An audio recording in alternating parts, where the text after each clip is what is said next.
Welcome to the Period Story Podcast, the podcast where we get behind some of the myths and misconceptions about periods. We chat with women about their period story, their first period, their journey ever since, and we open up a conversation to help break taboos and stigmas around menstruation. I'm your host, Lanice Brothers. I'm a yoga teacher and registered nutritionist specializing in women's health, hormones, and the menstrual cycle. I'm also the author of You Can Have a Better Period, the book Publishers Weekly calls an empowering debut, an informative, refreshing take on women's health. It's available from Amazon, Bookshop, and anywhere else you purchase books. Welcome to today's guest.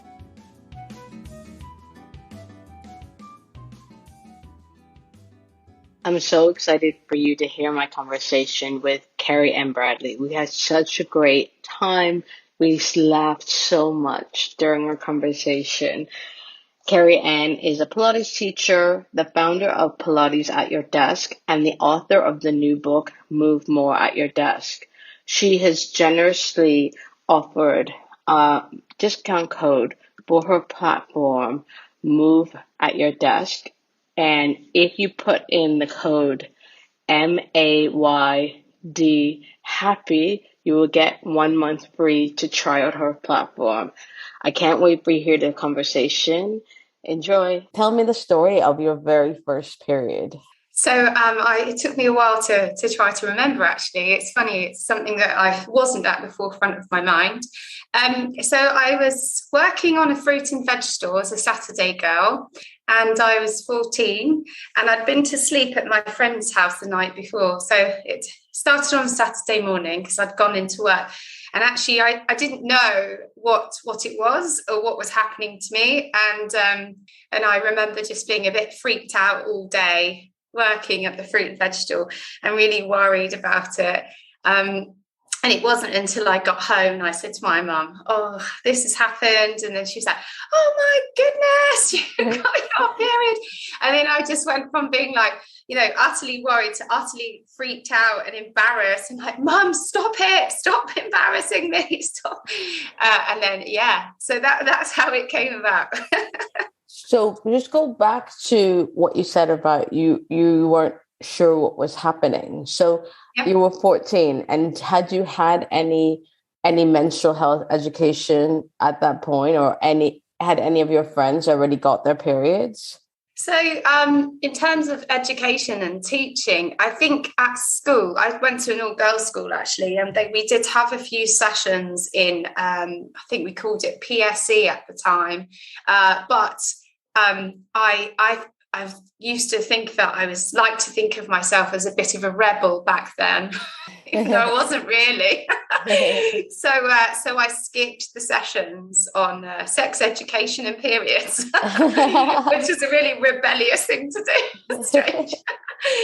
So no, I didn't make those sessions. So I understood the science of it because we've learned about it in science, but that's fairly abstract and removed from the emotional and the emotive side of stuff. Abstract, maybe not such the right word, but it's a bit cold and clinical. Yeah. And had some of my friends started their period? I think so, probably. I mean, I was fairly, I think from memory, I was fairly late compared to some of my other friends. So I would have been towards the end of 14, I think, because, actually it was sunny and my birthday's in January. So it was a sunny day. So, must have been going on towards the end of 14 or the middle of 14. So I think probably my friends had, but it wasn't really something that we talked about. It was something that you would use as a badge of honor, I think, to show that you were a woman now. But aside from that, I don't think we really talked about it other than being in that way. Mm. And when you went home and your mom was like, "Oh my gosh," did she then kind of explain everything that was going on? Like, what was that conversation like? Not really. Not from what I remember. I think it was perhaps as awkward for my mum as it was for me. We didn't really have that much of a relationship in terms of explaining stuff like that. So she did the practical stuff, like went out, got all the necessary bits, but too many things. And I was like, oh my goodness, again, I've got all this stuff. I don't really know what all these things are. And then because of my reaction to her, I guess she would have liked to have more of a conversation about it, because I reacted, I guess, in an embarrassed way, leave me alone, maybe that didn't happen because I put the barriers up there. How did you then continue to educate yourself about what was happening to your body? Well, it's funny actually, because I didn't really do very much of that. I just learned the practical stuff and then went about my merry way. It wasn't that merry always. Do you know what? I even from a young age, I got very bad period pains and moods, ups and downs, and up and down emotions. And so I didn't even document my cycle until about three or 4 years ago, actually. So it was kind of, I knew I was going to be getting my period because I'd get really bad pains the day before, but it was more that I was just sort of, I was just going through it, but I wasn't understanding it, and I wasn't really well informed, I'd say.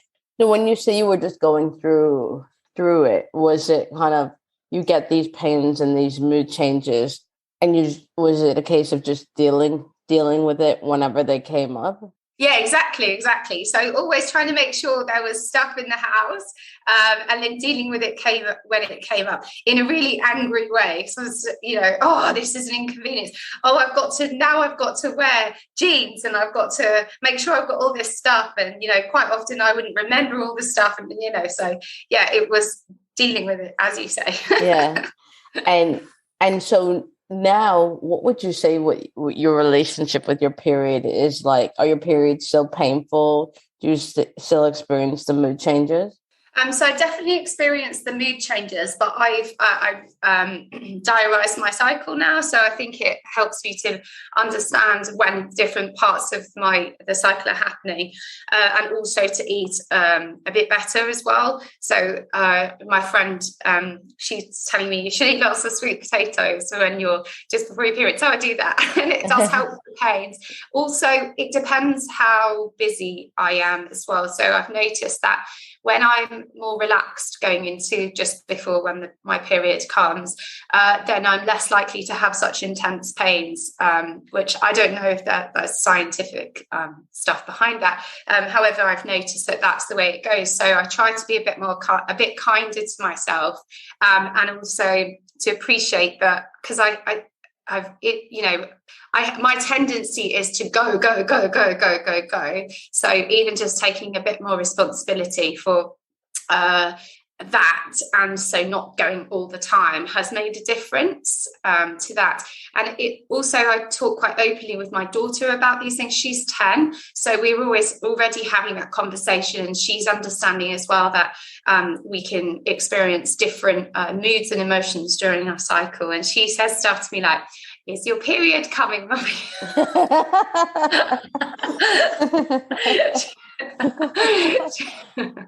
Stuff like that. So that's where I've got to, but that's only sort of for the last 3 years of learning about that. So I've still got a long way to go, and I'm going to read your book, so that will help. And yeah, that's where I'm at. So what happened 2 years ago that made you start to look a little bit more deeper into what was going on with your menstrual cycle? So actually, I went to a retreat called the Self-Love Retreat, run by two ladies called Kerrie-Anne and Kerrie. Do you know them? So they held this lovely retreat in Ibiza, and I went along to it. My friend Summer invited me along, and I had no idea what I was going in for. I just thought, oh, do you know what? This seems like my gut told me this was the right thing to do. And it was amazing. It was all about understanding your cycle and the different phases of it, and also how that relates to seasons and to different female archetypes and stuff like that. And I just learned so much from that, and then I tried to put some of that stuff into practice. I like to follow, Kerrie's become a good friend of mine, and I like to follow along to them because they just share really lovely information and stuff on Instagram, not necessarily about periods, but just about life in general. How did it feel to learn more about your menstrual cycle in that sort of environment? Well, it's really good because I felt, previously I would have felt really embarrassed, I suppose, it was a big group of women, about, how many? Maybe, I can't remember now, 15, I think, something like that.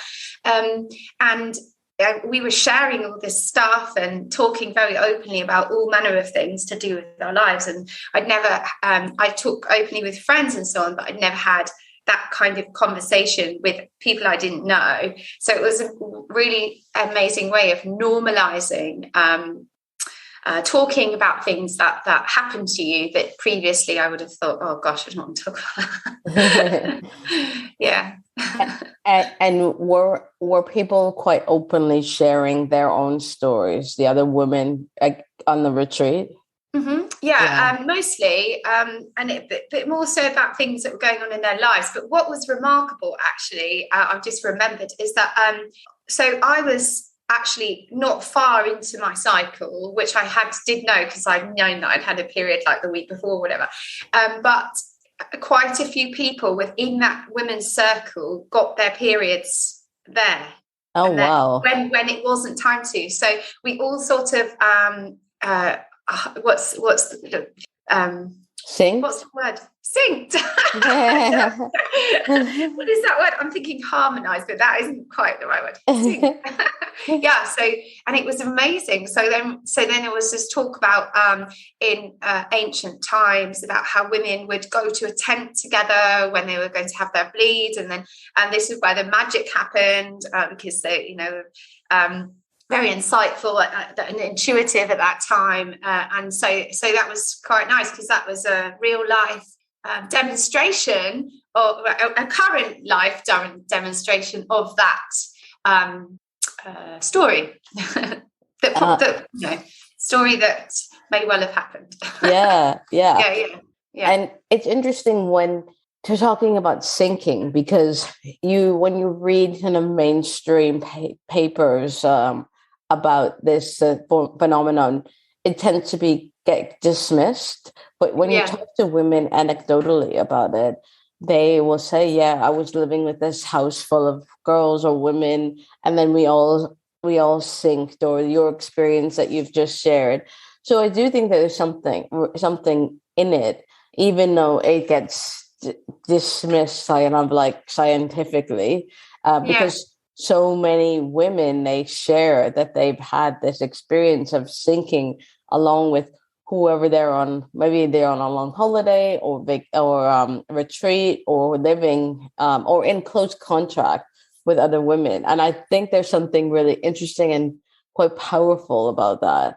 Yeah, I think I certainly recall that wasn't the first time that had happened to me, because I can remember friends, like we would talk about it and stuff. I mean, I grew up in a household with my sister and mum and dad, but I don't remember us all sharing that. But I think it's because we didn't talk about it. We didn't talk to each other about it. That it's so interesting, because I was thinking about has that ever happened to me, and then I just don't know. I can't recall because we never talked about it. So when I'm thinking about in university, when I for a couple of years I had a female roommate, or first year where I lived in a dorm with loads of other people. I just don't remember. We just didn't talk about it back then. But going back to what you were saying about how openly you talk about your period and where you're at with your daughter, what prompted you to be so open with her? I'm not too sure of that, actually. I think it just happened without me thinking this is what I'm going to do. So does that make sense? Yeah. It was just something that I'm fairly open with my daughter about most things. So I think maybe it was just a natural conversation that we had. And actually, I'm quite vocal about most things. So, so probably too much sometimes. So maybe that's just part of that. Yeah. But also, I think I didn't want her to have like the same shame and embarrassment and stuff that I had when I was growing up. So about a whole manner of things. So I think to try to change that's maybe also where this comes from too. Yeah. Do you feel any shame about your period now? Not really, no. I have to say, I at the retreat that I mentioned before, the self-love retreat, there, Dee and Kerrie, they were encouraging us to like love our period and embrace it and so on. And I'm not there yet, definitely not, and I'm not sure I ever will be. But I've accepted that it is what it is, and actually, I don't feel embarrassed about it or anything. I just think, here we go again. Yeah, I think that kind of there's a spectrum when it comes to our relationships with our period and our menstrual cycle, where some people they love it and like kind of they're really in that really period positive space. But something I talk about a lot is this idea of even just being a bit more neutral about your period and your menstrual cycle, and not coming away from this place of hate or disgust or shame, because there's a lot of information that we can get from wherever we are, and it can be quite powerful. So it's interesting that you've got to that place, and that's a great place to be. Yeah, definitely. And I think, as you say, if you are open to being less, to apply less negative connotations to it, then you can learn so much more, and it can make you feel a whole lot better. So I think that's good in life generally, isn't it? Yeah, definitely. And so you are a Pilates teacher, and you've just released a wonderful new book, which I want to talk about in a minute.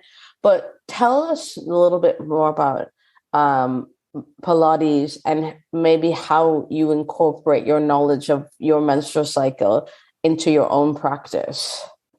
Yeah, sure. So, I teach all sorts of different types of Pilates, not so much on machines at the moment, because I've got a few bits and bobs here, but I'm mostly teaching online, but I can teach on reformers, Cadillacs and everything like that. And Pilates for me is just this wonderful framework of movement for creating balance within your body. So making all of the different body parts work in as even a way as possible. And so it's centered around the core, the middle, but that's because it's trying to create balance. And so if you start in the middle, then you're more likely to have a closer version of symmetry within your asymmetrical structure. So I think that's it. Joseph Pilates, the guy who started it, he created a repertoire, a sequence of movements. Were the movements new? No, because they're these different movements show up in many different movement modalities, and there are only so many ways we can move. Although I'm not sure what that number is. It's a big one. But however, he applied his knowledge and created a sequence of movements, and then adapted it for different machines to enhance how people would move. So that's how I see Pilates, and I teach mat Pilates, and then I've got a business called Pilates At Your Desk, where I mostly teach people in a corporate setting, or I've got a platform for individuals to join as well, where I'm doing movement that they can do throughout the day, because it's all very well doing an exercise class for an hour in the day, but then if you're not moving for the rest of the day, well, your body's not going to be very happy about it. And it's not moving in the sense of like throwing your legs over your head or running a marathon or whatever, although it'll take up quite a lot of your day. It's just simple stuff. So, wiggling, shaking out, moving your spine, moving your legs, and trying to get there's a term used by someone in America, Katie Bowman, I think, is the person who created it, called movement snacks. So just slotting in, I call them movement breaks actually in my book, but slotting in opportunities for movement. How do I then take into consideration my cycle while doing all of this? Well, you know what, it can be tricky because for part of the time, every week I teach a set number of mat classes, for example, and because it's online, I do it with the class while teaching them as well. And so when I get my period or just before and I want to chill out a bit more, it can be tricky because I'm still teaching and so I will show up for that bit, but then I'll be much gentler with myself in general. So just gentle stretches, a bit more yoga based really, which I know you're more familiar with than I am. And taking much more time to rest. So I lie down a lot in those times, where I can in the day. I teach a lot of one-to-ones actually, maybe 20 or so a week, and I don't move with them. So that's because quite a few of my clients, I sort of do a lot of rehab work actually. So quite a few of my clients come with a medical condition. So I'm very much eyes on the person for that. So when I'm in my my more energetic phase of my cycle, then I'm really going for it and I'm doing all sorts. I'm like running around the garden. I never make it outside. I just about run around the garden, jumping on my Bellicon, doing Pilates, doing HIIT, doing all sorts. So I do try to match the amount of movement I do with where I'm at in my cycle, but some of that is unavoidable. So within teaching, but if a client comes and they say, "Oh, I've got my period today and I feel pretty rough," then I'm not going to make them do loads of like the hundreds and the rest of it. I just wouldn't do that. So that's really interesting how you say that. Like there are classes where you won't demonstrate all of the poses, and I had my period last week, and I had to remind myself, you don't have to kind of demonstrate every single pose. It's fine. You can do verbal instructions, verbal demonstrations, and it's absolutely fine. Even though I've been teaching for a while, I still have to remind myself of that because the tendency is to kind of want to, jump in and show them. But it's actually can be more powerful when you're just talking more and doing less. So it's interesting that you say that. So tell us a little bit more about your business. So Pilates at Your Desk. That is so. And then what you said about movement snacking, or what you said movement breaks. That's so interesting because certainly in the last couple of years we've spent a lot more time at our desks, and you see this where people, they've been more sedentary and they're starting to get back into fitness, but they're finding it a little bit more challenging. So talk about the concept of Pilates at Your Desk, how you came up with that, and what you do with that in practice. So I came up with before I taught Pilates, I worked at a desk for about 10 years, and I had a whole list of aches and pains. So I had sciatica, sore knees, sort of constant neck pain, shoulder aches, all the rest of it. And I was pretty young, really, to have all those things. So I started going to Pilates classes. I started when my daughter was born, with a lovely lady called Grace, who talks about periods a lot, actually. Well, she's a postnatal and prenatal specialist, so she works with women all the time. She's lovely.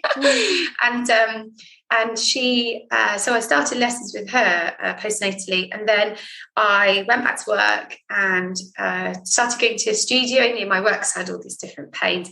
And then the lady there convinced me to quit my job and retrain. So I did. And then I was teaching Pilates for a few years. And then I was sort of having clients come to lessons. I was teaching mostly one-to-ones back then and a few reformer classes. And people would come and they'd have things going on in their bodies, and I would fix them really, or help them to fix themselves in that space, in that hour. And then they come back the next week with the same things.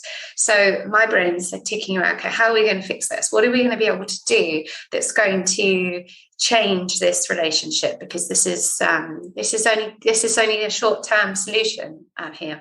So what I did was I put together a bit like Joseph Pilates, although I'm not calling myself him, just like a program of exercises that people could do during the week, and they were all seated and standing things, and those who did it started to feel a lot better, and those who didn't, their journey was continuing along the same path, although they were making improvements, just takes longer.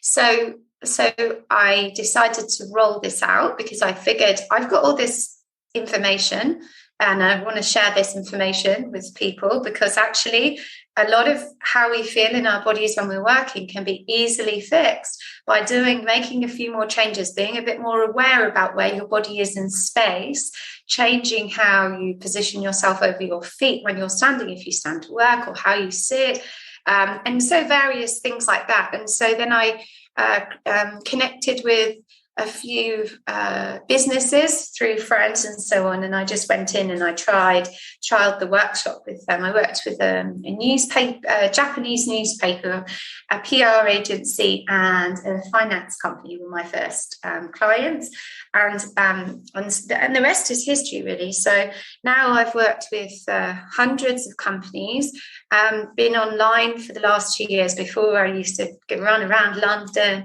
I did some in Manchester, did some in Jersey. I'm from Jersey, so that's that connection there.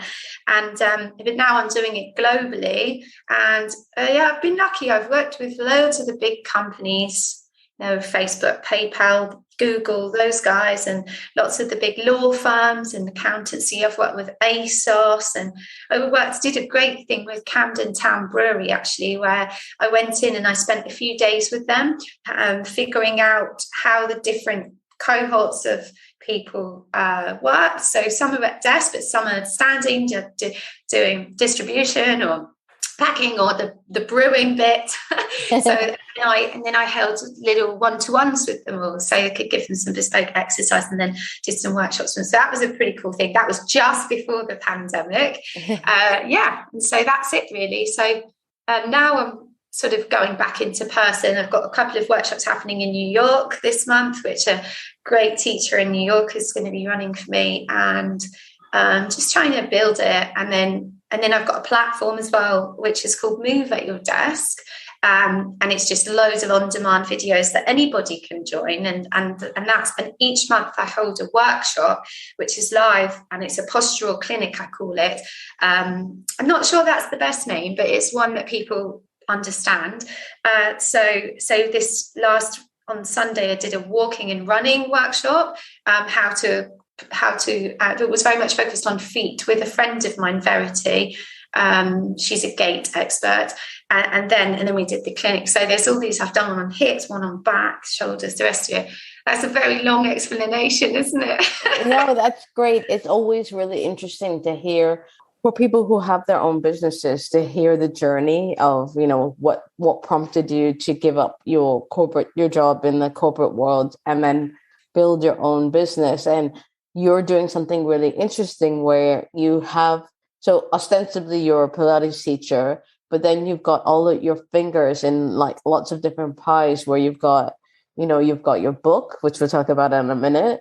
You've got your online platform, you do workshops, you do lots of different things. So for anyone who's listening who wants to do something similar, you've got a great role model here in Kerrie-Anne. So yeah, it's really amazing. And you created this online platform where you've got lots of videos and workshops. So for anyone who wants to join that, can you give us the details? Yeah, sure. So you can find it on my website, pilatesatyourdesk.com, and it's £18 per month, and that's access to anything, or £180 for the year. And I also have corporate membership options available too.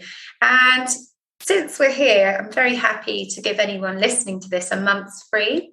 So I'll send you the details, but if you can remember, if you're listening, then you could do it while you're listening. If you put MAYD, so MAID, the acronym of the name of it, Move at Your Desk, into, is it acronym? Yeah, it is an acronym.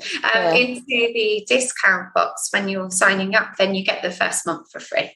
Okay, great. Well, that's very generous of you. Thank you. And now talk about your book. So both of our books came out on the same day. So this is 3 weeks ago now. Yeah. And what some wise person once told me is that the book publication day is just the start. So talk about how you got a book deal and what it was like writing and, in your case, shooting the photos. Tell us a little bit more about that. So actually that part happened a bit retrospectively because I already had the photos. So we matched them. I'd taken the photos. I did have to take some more actually, but in hindsight, I wish I'd done that after I'd written it, but that's another thing. Anyway, back to how it began. Anya, who probably you've met actually. Yeah. So Anya, who did work for Watkins Publishing, is someone who I've been known on Instagram for a long time, and before I taught Pilates actually as well. And so she has always been saying, "Oh, you should write a book. It will be great. It will be good." And then she actually, I think another friend of mine who'd also just written a book had said, "You need to write about this. Do you want me to put you in touch with my agent?" And I was like, no, I can't be bothered with that. That sounds like hard work. I've already got a lot of stuff going on. And then Anya said, "Come on, like, do it. You can do it." And so I said to my friend Eloise, "Oh, I've got this offer, but I don't think I'm going to do it." And I said, I don't mean to sound like, like it's ungrateful, because I'm not ungrateful. I just was thinking, I'm so busy. I was so busy in lockdown with the workshops and everything. And I just thought, I can't do this. There's too much. And my friend Eloise said, "Look, you've been offered to write a book. People don't get those opportunities. You have to write the book." So I was like, okay, fine. So then I put together the proposal, and Anya helped me, and then it came about. But I had written quite a bit already because I use quite a lot of information in my workshops. So, and all of the movements, of course, I had the pictures for and everything. So, but the actual writing part, and I don't know how you felt about this process, but I actually found it completely exhausting. And I was working sometimes 10 hours a day and writing between lessons and nighttime, and then trying to, run the house as well, and be a mom and a wife and a dog mom and everything. So and I just found it so, I didn't appreciate just how much it taken out of me. Sorry, the screen's gone funny. Until I look back now and I think, wow, I was tired, but it was great. And it was really, because it was quite fast, actually. It was I think I signed the contract in January last year. I think it was January. And then I handed it in for the last time before the editing round. So for the first time in June. So it was, I think is that quite fast? Well, that was about the same time frame as me. And everyone I've spoken to has said that's really fast. Okay, yeah, that's. I mean, I don't really know very many people who've written books, if I'm honest, but I think it must be quite fast. And then there were quite a few iterations of editing and so on, and then suddenly, there it is, published 3 weeks ago. Okay. And I remember I sent you a message, and I was kind of like, I feel like I haven't done all the things that I should be doing. I don't really know what to do. And you said to me at that point about the lovely wise words that someone had shared with you about it being the start of the process. And so that was really great. Thank you. It made me feel a lot less worried about it. But now, from being I think it's scary having something out there where you've got no control over what people say about it. And that's the biggest thing, I think, that's hard, because you know that, I mean, I think I know that not everybody is going to like my book, because why would they? It's you know, it's not for everybody. But when you read stuff about what people think about it, and it's quite mean, Yeah. It's hard. It's really hard. So I'm trying not to look at there's loads of nice things, reviews, but the bad ones, I've been focusing on the bad ones. So I need to not look. Yeah, there is a kind of thing where you could have someone like 100 people, 99 people saying amazing things, but then one person says something a bit negative, and that's the thing that sticks in your mind.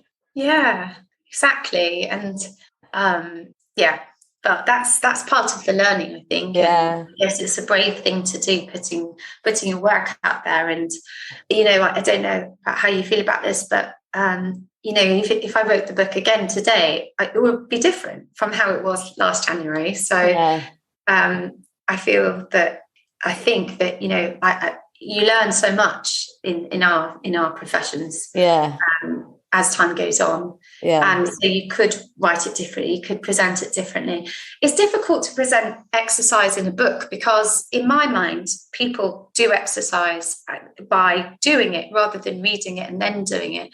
So I didn't want to make it all exercises in the book, because I think there's limited value in that. But for some people, that is what they want. Yeah. So, of course, this book, which is lots about information about why we need to move more, thinking about how you stand, thinking about how you sit, then the exercises, and then tips on how to integrate more movement. This book just is not going to be the one for those people that want to read and do exercises, or have, you know, big pictures with instructions underneath, because this isn't what this is. Yeah.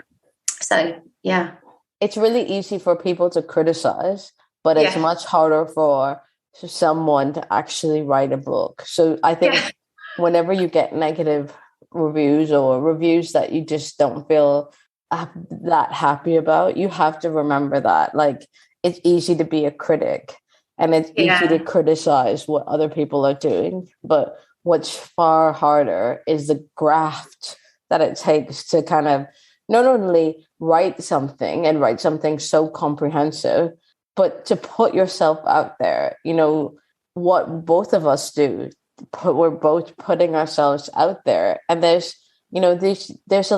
something really great about that, having like the confidence to be able to say, well, these are the videos that I've created. This is the book that I've written. You can take it or leave it. If it's not for you, then I'm sure there's something else out there that is for you. Exactly. I like the way you're thinking about it. Yeah. When I wrote my book, I was really clear that, you know, my book was very much about the menstrual cycle, different conditions, but also how food can help. And there's not a lot out there about that, about like specifically like the detail of how food can help. And I've always been clear, if you want something that's a bit more of a polemic, you know, that's more about like feminism and the patriarchy and the effect of the menstrual cycle, there are books out there that cover that, but that's not my book. So, you know, you get what you get. If you don't, if you don't like it, then, you know, there's something else for you. I've had to be quite pragmatic in my viewpoint around this. I think that's actually really great, because you've created boundaries there. And I think actually, even just saying to you now what I've said about this is not a book that's like written detailed exercise. Well, there are lots of exercises in it, but it's not one that you're intended to go, right, you know, like a routine. There are routines in there, but they're a very small section of it. It's made me then say what the boundaries are, really. Like, this is a book that will help you if you're experiencing pain, if you're not moving enough, if you want to know a bit more about when to move more, or why you should do it, and then how to do it, then this is for you. Yeah. And then you can find my videos if you want to follow along, because that's, in my mind, that's how you do exercise. Yeah. And where can where can people get the book? Well, it's on Amazon. It's called Move More At Your Desk. I hope I haven't put you all off. It's a really nice book. It's on Amazon, and then you can buy it on Waterstones, on Watkins, through Watkins Publishing. Mostly I've just been saying Amazon. How about you? Yeah, I've been saying Amazon or anywhere you buy books. I know. I'm just like, yeah. I've got a few copies at home if you want. I'm so happy to hear you having the same awkwardness about this as me. And so you've got your book, and as we said, it's a first, it's a start of the journey. But from a book perspective, what's next? Have you thought about the next book you're going to write? Is there going to be a next book? What have you started even thinking about that yet? No. The answer is no. I haven't thought about that. I know. Have you? Are you going to write another book? Yes, I want to. Yeah, you want to? Yeah, I want to. Okay, well, right now I don't. If I'm honest, but that could change. Maybe. I as I've been talking to you, and I've said to you, if I rewrote it now, I'd do it differently, and I'd have extra things to say and so on. Then that's perhaps planted a seed for something new. But actually, I think I'm a much better verbal communicator. Verbal would be the right. So I really love doing these kinds of things and teaching workshops and being on panels and presenting and jumping around the stage and stuff like that. So I really like to channel my efforts into that. Yeah. for the next 10 years. Well, I mean, it's an amazing thing to have written a book. So this isn't, I'm just this is my natural, me, the way I am always thinking about the next thing. But there is something about just enjoying the fact that you've written a book. That's no mean feat. There are a lot of people who would love to write a book. So, absolutely. It's amazing. It's a difficult one because I think I'm also like you, on to the next thing. And my head is thinking of all these different things. But that one thing that is tricky is the thing that you said about enjoying that you've written a book. I don't think I'm quite there yet. I have moments of it where I'm like, wow, I did this. But it's quite hard, I think, if you are someone who's always on to the next thing. Yeah. To be with, but actually I put it right next to me everywhere I go so I can remember you wrote a book. You wrote a book.